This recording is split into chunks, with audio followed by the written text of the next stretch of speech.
learners of English greeting. This is Rahman and I welcome you to our SE classes of English language. Today I have a topic, difference between preposition and adverbs. Previous lecture में lecture 10 में आपने देखा कि हमने किस तरह से differentiate किया preposition में और conjunction में. एक्चुअली ये जो पार्ट्स ऑफ स्पीच टॉपिक है ये अपने आप में एक बहुत ही अहम और इम्पोर्टेंट टॉपिक है और वेरियस कॉम्पिटिटिव एग्जामिनेशन में इस तरह के टॉपिक्स देखने को मिलने लगे हैं. तो अब क्या है कि इसके बारे में अगर हमने नहीं जाना तो कहीं ना कहीं वीकनेस हमारी इंग्लिश के अंदर मेंटेन रहेगी, बरकरार रहेगी, जिसको हमें हटाना होगा, हमें दूर करना होगा. जब भी हम कोई वर्ड देखते हैं तो कई बार हमारे माइंड में एक इमेज बैठ जाती है कि हमने अब देखा, अब हमने हमेशा प्रीपोजिशन में देखा है, अब वो अब कहाँ किस जगह यूज हो रहा है, इसके अकॉर्डिंग हमें ये जांचना होता है, ये फाइंड आउट करना होता है कि वह सर्टेन वर्ब प्रीपोजिशन है, कंजंक्शन है या एडवर्ब है. तो ये सीरीज चल रही है. इस वीडियो में आप जानेंगे कि प्रीपोजिशन को एडवर्ब के साथ कंपेयर करके हम कैसे पहचानें कि गिवन सेंटेंस के अंदर सर्टेन वर्ड प्रीपोजिशन है या एडवर्ब है. कॉम्पिटिटिव एग्जाम्स में अब parts of speech based questions बहुत ज़्यादा देखने में आने लगे हैं. एनडी हो, सीडीएस हो और दूसरे एग्जामिनेशन में भी आपको एक सेंटेंस दिया जाता है और अंडरलाइन करके पूछा जाता है कि ये क्या है. क्या से मतलब है कि पार्ट्स ऑफ स्पीच कौन सी है, तो आपको फाइंड आउट करना होता है.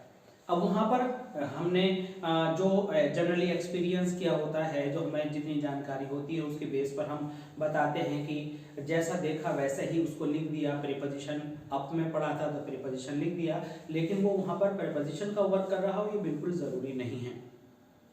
सबसे पहले हमारी प्रॉब्लम यह है कि हम प्रीपोजिशन को कैसे आइडेंटिफाई करें. फिर दूसरा है कि आखिर ये जो एडवर्ब है ये होता क्या है, इसके फंक्शंस क्या हैं, प्रीपोजिशन अपने आप में क्या है, ये कैसे वर्क करता है, क्या इसकी कैरेक्टरिस्टिक्स हैं. तो ये सारी चीज़ें हम जानेंगे इस लेक्चर में. और प्रीपोजिशन का एक छोटा रूप जानेंगे, एडवर्ब के बारे में जानेंगे, उसको कैसे आइडेंटिफाई करते हैं हम ये जानेंगे. और इसी सीरीज में जब आप आगे बढ़ेंगे तो एडवर्ब और प्रीपोजिशन और पार्ट्स ऑफ स्पीच से रिलेटेड दूसरी वीडियोस आपको जल्दी ही इस सीरीज में मिलती रहेंगी और आप अपनी नॉलेज बाय एंड बाय और ऐसी क्लासेस ऑफ इंग्लिश लैंग्वेज के साथ बढ़ाते रहेंगे. इन सारी अपडेट्स के लिए और नोटिफिकेशंस के लिए आप सब्सक्राइब कीजिएगा हमारे चैनल और ऐसी क्लासेस ऑफ इंग्लिश लैंग्वेज को, और बेल आइकन दबाना मत भूलिएगा ताकि आपको नोटिफिकेशन मिलती रहे. यहाँ पर हमारा जैसे कि टॉपिक है प्रीपोजिशन और एडवर्ब, दोनों में से क्या है वह पर्टिकुलर वर्ड, आइए हम जानेंगे. सबसे पहले प्रीपोजिशन के बारे में जानते हैं. ये प्रीपोजिशन होता क्या है. आपने डेफिनेशन पढ़ी होगी. Preposition is a word that is used after a noun or pronoun or any parts of speech to show its relation with another noun or pronoun or other words. तो यहाँ पर इसका मतलब ये हुआ कि जब भी प्रीपोजिशन आएगा तो प्रीपोजिशन के ऑब्जेक्ट में आपको नाउन, नाउन फ्रेज जैसे कुछ वर्ड्स मिलेंगे. अगर ऐसा होता है, अगर कोई भी वर्ड फॉलो किया जाता है नाउन या नाउन फ्रेज से, तो डेफिनेटली वो प्रीपोजिशन है. तो आइए पहले यहाँ पर देखते हैं. हमने कहा several words which are preposition also belong to the word class of adverb. बहुत सारे words जो preposition हैं वो adverb के word class या classification के अंदर भी आते हैं. अगर हम सादी तरह से बात को बोलें तो ये कहेंगे कि same word adverb में भी यूज हो सकता है और preposition में भी यूज हो सकता है. अब preposition में कब यूज होगा ये हमने रेड कलर से preposition को दिखाया है. तो when a word is used as a preposition it is followed by a noun or noun phrase. तो कहने का मतलब ये हुआ कि कोई भी वर्ड प्रीपोजिशन जब होता है जब उसको कोई नाउन या नाउन फ्रेज फॉलो कर रहा हो. फॉलो कर रहा हो का क्या मतलब है, जब प्रीपोजिशन के बाद कोई नाउन या नाउन फ्रेज आपको मिले तो आप उस पर्टिकुलर वर्ड को प्रीपोजिशन कह देंगे, डिसाइड कर लेंगे, या आप आंसर में प्रीपोजिशन वाला ऑप्शन चुन लेंगे. अब जानते हैं कि एडवर्ब क्या होता है. एडवर्ब किसी वर्ब को, किसी एडजेक्टिव को, किसी एडवर्ब को कुछ एडिशनल सेंस देता है मॉडिफिकेशन करता है, मॉडिफाई करता है, तो उसमें क्या होता है, वह वर्ड एडवर्ब कहलाता है। It means an adverb is something that says something about adjective, adverb and a verb. तो इनकी विशेषता बताएगा तो वह एडवर्ब है। एग्जाम्पल के तौर पर अगर हमने कहा मैं तेज दौड़ा, आई रैन फास्ट, तो फास्ट किसके बारे में है, रैन को बता रहा है, रैन की जो क्वालिटी है उसके बारे में बात कर रहा है, रैन फास्ट। तो मैं फास्ट नहीं, रैन फास्ट, यानी दौड़ना फास्ट था। तो जो फास्ट है it says something about main verb, run rain run. Okay, अब एडजेक्टिव के बारे में कैसे बताता है एडवर्ब, ही लाउड वेरी लाउडली, लाउडली अपने आप में एडवर्ब है, वेरी ने उसको और ज्यादा उसकी क्वालिटी को बढ़ा दिया, तो ये एडवर्ब की क्वालिटी बताता है। तो वेरी यहाँ पर एक एडवर्ब, लाउडली का दूसरा एडवर्ब हुआ। इसके बाद आप जो एडवर्ब का यूज करते हैं एडजेक्टिव की क्वालिटी को और ज्यादा बढ़ाने में यूज करते हैं। हमने कहा this table is very beautiful, तो टेबल ब्यूटीफुल है, उसको वेरी वर्ड हमने ऐड किया, तो ब्यूटीफुल एडजेक्टिव है, इससे पहले वेरी लगाया। तो एडजेक्टिव के बारे में जो हम उसकी क्वालिटी को और इंटेंस करते हैं तो वो वर्ड्स एडवर्ब होते हैं, तो वेरी यहाँ पर एडवर्ब का काम करेगा। इससे अलग एडवर्ब की आइडेंटिफिकेशन कुछ इस तरह से भी हो सकती हैं। When a word or a group of words are used to show the answer of these questions why, how, where and when, जब आपके इन क्वेश्चंस के 4 क्वेश्चंस के आंसर्स मिलें तो वे आंसर्स एडवर्ब होते हैं। और आप देखेंगे कि ये जो क्वेश्चन वर्ड्स हैं ये अपने आप में इंटरोगेटिव एडवर्ब्स हैं। तो यहाँ पर आपने इन 4 वर्ड्स को देखा, इन 4 वर्ड्स के जो इन 4 क्वेश्चंस के जो आंसर्स हैं वो एडवर्ब होंगे। मान लीजिए मैंने यहाँ पर बोला आई एम टीचिंग हियर, तो यहाँ पर मैंने वर्ड यूज किया हियर, तो हियर किसका आंसर है, वेयर का, तो कहाँ पढ़ा रहा हूँ, यहाँ, तो ये जो हियर है ये एडवर्ब हुआ। ठीक है, I am teaching eight 7 o'clock, तो एट 7 o'clock किसका आंसर हुआ, व्हेन का।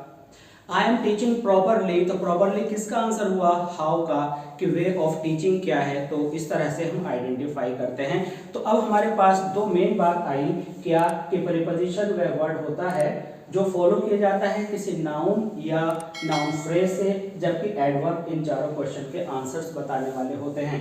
अब एग्जामिनेशन में मान लीजिए कि हमें ये वाला क्वेश्चन हमें मिला और हमको अंडरलाइन कर दिया गया, इस एबव को अंडरलाइन कर दिया गया और हमसे पूछा गया कि ये कौन सा पार्ट्स ऑफ स्पीच है या क्या पार्ट ऑफ स्पीच है। तो अब देखने में तो प्रीपोजिशन लगता है और हम आमतौर से इसी तरह से आंसर सेलेक्ट कर लेते हैं। तो यहाँ पर क्या हुआ कि ये जो एबव है आपको देखना है कि is this word above followed by a noun और नाउन फ्रेज। तो अगर हम सादी तरह से बात करें तो एबव के बाद कोई नाउन या प्रोनाउन या कुछ और आया है तो हम कहेंगे हाँ आया है, फायर प्लेस आया है, और फायर प्लेस क्या है, नाउन है। तो ये हो गया, दो वर्ड्स आ गए। तो इस नाउन फ्रेज, तो इससे पहले एबव है, एबव के बाद नाउन फ्रेज है, तो ये हो गया प्रीपोजिशन। तो हमारा ऑप्शन प्रीपोजिशन सही होगा। इसके बाद हमने कहा from above shouted a man. इसी सेंटेंस को आप ऐसे भी रिराइट कर सकते हैं कि a man shouted from above. तो ये फ्रॉम एबव किसका आंसर दे रहा है, वेयर का। तो ये एडवर्ब हुआ क्योंकि these two words are not followed by any noun or noun phrase, तो ये आपका एडवर्ब हुआ। अब यहाँ पर ये भी एडवर्ब है, ये भी एडवर्ब है। इस सेंटेंस के लिखने के 2 टाइप्स हैं जो हमने यहाँ पर डिस्प्ले किए हैं। Now let's move on. He is a near relative of mine.